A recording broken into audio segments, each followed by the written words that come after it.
गूंगी बहू अंधी सास। एक परिवार में 5 लोग थे। ओम प्रकाश, उनकी पत्नी सुमित्रा, बहू भावना, बेटा राहुल और एक थी उनकी बेटी प्रियंका। वैसे तो ओम प्रकाश और सुमित्रा के घर में सब कुछ ठीक ठाक था, लेकिन सुमित्रा की एक आदत थी। घर में कुछ भी गलत या सही हो तो वो किसी से कुछ नहीं कहती। और भावना स्वभाव की इतनी सीधी सादी थी कि अगर कोई उसके साथ गलत भी करता तो भी वो उसे कुछ नहीं कह पाती। इसी के चलते प्रियंका और राहुल घर में मनमानी चलाते रहते, क्योंकि घर को संभालने वाली औरतें इस तरह से रहती थी जैसे वो गूंगी और अंधी हो। माँ, मैं अपनी सहेलियों के साथ पिकनिक पर जा रही हूँ। ठीक है बेटा, चली जाओ। और मुझे आने में रात हो जाएगी, देर से ही आऊंगी मैं। अच्छा, कोई बात नहीं बेटा। अरे भावना, तुमको एक बार में समझ में नहीं आता क्या? नाश्ते में फिर से पराठे बना के रख दिए। कितनी बार तुमसे कहा है कि मेरे लिए ढंग का नाश्ता बनाया करो। ठीक है जी, आगे से ध्यान रखूंगी। अरे ये बहू से किस तरह से बात कर रहे हो तुम राहुल? अरे तो और क्या करूं पापा, इसको कही बात एक बार में समझ में ही नहीं आती। सुमित्रा, तुम अपने बेटे को समझाती क्यों नहीं? बहू से बात करने का ये क्या तरीका है? अरे जिसकी जैसी मर्जी आए करो, मुझे क्या। भावना बेटा, तुम भी तो कभी कुछ कहा करो। इस तरह क्यों सबकी बातें सुनती रहती हो? कोई बात नहीं पापा जी, सब ठीक है। रात को काफी देर तक प्रियंका घर नहीं आती और जब वापस लौट कर आती है तो एक लड़की के साथ बाइक पर बैठकर सुमित्रा और भावना दोनों ही प्रियंका को लड़की के साथ देख लेते हैं। आज तो जोर से डांट पड़ने वाली है, लेकिन मैं डर क्यों रही हूँ? माँ तो सब कुछ देखकर भी अंधी बनी रहती है। और रही बात भाभी की, वो किसी को कुछ नहीं बताने वाली। कहने को भगवान ने आवाज दी है, लेकिन गूंगी है गूंगी। अरे प्रियंका बेटा, इतनी रात को कॉलेज से लौट कर आ रही हो? कहाँ गई थी तुम? पापा, वो सहेली के घर पर थी, पढ़ाई करने के लिए रुक गई थी। अच्छा, ठीक है, जाओ अपने कमरे में जाओ और सो जाओ। सुमित्रा ने अपनी बेटी को एक लड़की के साथ इतनी रात को आते देखकर भी उससे कुछ नहीं कहा और भावना ने भी इस बारे में किसी से कोई बात नहीं की। कुछ दिनों के बाद मामा जी का फोन आया था। उन्होंने प्रियंका के लिए कोई रिश्ता ढूंढा है। लड़के वाले उसे देखने आ रहे हैं। अरे मुझे नहीं करनी शादी वादी, किसी लड़की को बुलाने की कोई जरूरत नहीं है। ये तुम क्या कर रही हो प्रियंका बेटा? तुम्हारी शादी की उम्र हो चली है और तुम्हारे मामा जी ने बहुत अच्छा रिश्ता बताया है। पापा, अब जिद क्यों कर रहे हैं? और आप क्यों मेरी मर्जी के खिलाफ शादी कराना चाहते हैं? अरे माँ, इसको समझाइए ना। आपकी बेटी, आप तो बस चुपचाप सब कुछ होते हुए भी देखती रहती हैं। अरे तो क्या कहूँ, और मेरे कहने से क्या हो जाएगा? वैसे भी गलत क्या हो रहा है, सब कुछ सही तो है। भावना बहू, देखो तो प्रियंका हमारी बात नहीं समझेगी, लेकिन वो तुम्हारी हम उम्र है। क्या पता तुम्हारे कहने से उसे कुछ समझ में आ जाए। नहीं पापा जी, मेरे कहने से कुछ नहीं होगा। मैं प्रियंका को कैसे समझा सकती हूँ? वो ननद है मेरी, कहीं मेरी किसी बात का बुरा मान गई तो? सुमित्रा और भावना में से कोई भी प्रियंका को कुछ नहीं समझाता। इस बात से राहुल और ओम प्रकाश जी दोनों ही परेशान हो जाते हैं। और फिर जब लड़का प्रियंका को देखने के लिए आता है, मुझे आपकी बेटी बहुत पसंद है, मैं उसके साथ शादी करने के लिए तैयार हूँ। देखो, मुझे तुमसे शादी नहीं करनी, और ये बात जितनी जल्दी समझ में आ जाए अच्छा रहेगा। अरे तो फिर आप लोगों ने मुझे यहाँ बुलाया ही क्यों? माफ कर दो बेटा, वो हमारी बेटी जरा गुस्से में है। हम उसे समझाने की कोशिश करते हैं। हाँ, देखिए आप नाराज मत होइए, वो तो उसने बस ऐसे ही कह दिया होगा। अरे कोई ऐसे ही कुछ कहता है क्या? और ये आपकी पत्नी और माँ, ये दोनों इस तरह चुपचाप क्यों बैठे हैं, जैसे इस घर के मेंबर ही ना हो? आपके घर में सब कुछ ठीक तो है ना? अरे सब कुछ ठीक है बेटा। सुमित्रा, समझाओ ना अपनी बेटी को।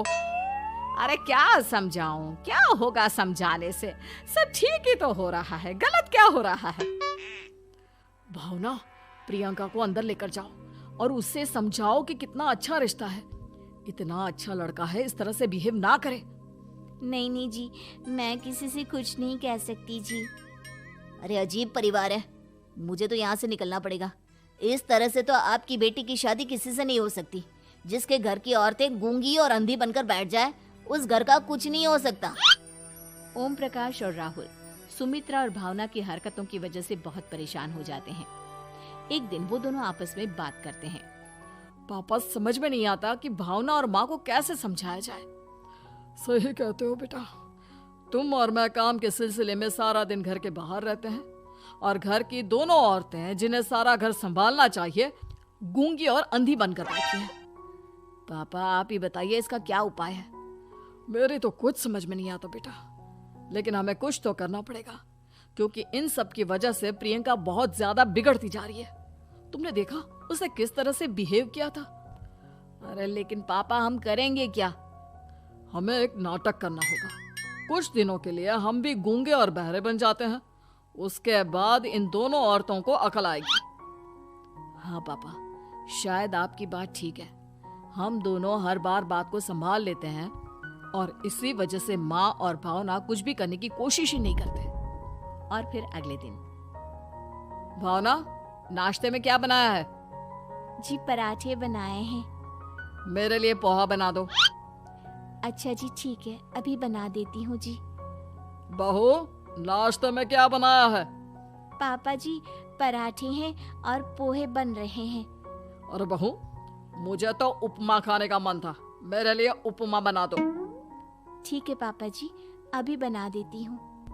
भाभी जल्दी से जरा मेरा कॉलेज का टिफिन तो पैक कर देना। और सुनो, मुझे ना भिंडी की सब्जी खाने का मन है। सुमित्रा चुपचाप बैठी बैठी सब कुछ देख रही थी। उसने किसी से कुछ भी नहीं कहा और ये देखकर भावना को मन ही मन गुस्सा आ रहा था, लेकिन वो किसी से कुछ नहीं कह रही थी। उसे लग रहा था कि ओम प्रकाश जी जो हमेशा उसकी साइड लेते थे वो भी आज चुपचाप बैठे हुए थे।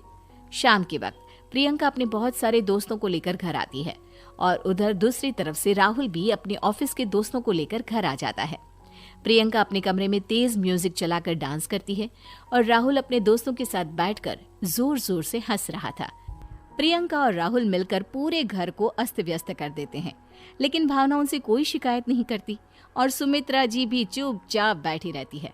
लेकिन भावना और सुमित्रा के अंदर का गुस्सा धीरे धीरे बढ़ रहा था। फिर रात को ओम प्रकाश और राहुल एक दूसरे से बातें करते हैं।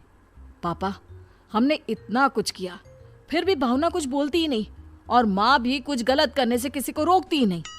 तुम चिंता मत करो बेटा, इन दोनों के अंदर का गुस्सा भर रहा है और बहुत जल्दी बाहर आने वाला है। अगले दिन, अरे बहू, ये कपड़े धुले हैं या गंदे हैं? पापा जी कपड़े तो मैंने धोकर ही आपकी अलमारी में रखे थे। मुझे तो साफ नहीं लग रहे, एक बार और धो देना। प्रियंका, मैं सोच रहा था कि तुम्हें उस लड़के से शादी नहीं करनी है ना, मत करो। एक काम करो, वैसे भी क्या रखा है शादी वादी में, तुम्हें जो लड़का पसंद है उसके साथ जाकर कोर्ट मैरिज कर लो। इस बार ओम प्रकाश और राहुल की बात सुनकर भावना और सुमित्रा के अंदर का गुस्सा जाग उठता है। मैं किसी से कुछ कहती नहीं जी, इसका मतलब ये है कि आप लोग मुझे परेशान करते ही रहेंगे। कल 4 बार मुझसे नाश्ता बनवाया, आज पापा जी मुझसे धुले हुए कपड़ों को बार बार धुलवा रहे हैं। अरे मैं इंसान हूँ जी, कोई मशीन नहीं हूँ। तुम दोनों ने मिलकर इस घर की कैसी हालत बना दी है और अपनी बहन को भागकर शादी करने के लिए कह रहे हो। तुम भाई हो या दुश्मन? ओम प्रकाश और राहुल जोर जोर से हंसने लगते हैं। अरे इसमें हंसने की क्या बात है? हम लोग यहाँ इतने परेशान हो रहे हैं जी, तुम लोगों को ऐसी हरकत करने के बाद भी हंसी आ रही है। ये क्या कर रहे हैं जी आप दोनों? यही तो हम चाहते थे कि सुमित्रा तुम अंधी होकर ना बैठी रहो। घर में कुछ भी गलत हो तो उसे रोकने की कोशिश करो। और भावना, तुम अपने साथ हो रहे गलत व्यवहार पर भी कभी मुंह नहीं खोलती। ये सही बात नहीं है। मैं चाहता था कि तुम्हारी भी जुबान खुले, तुम गलत बात का विरोध करो। गूंगी बहू और अंधी सास की ये जोड़ी इस घर में अब नहीं चलेगी।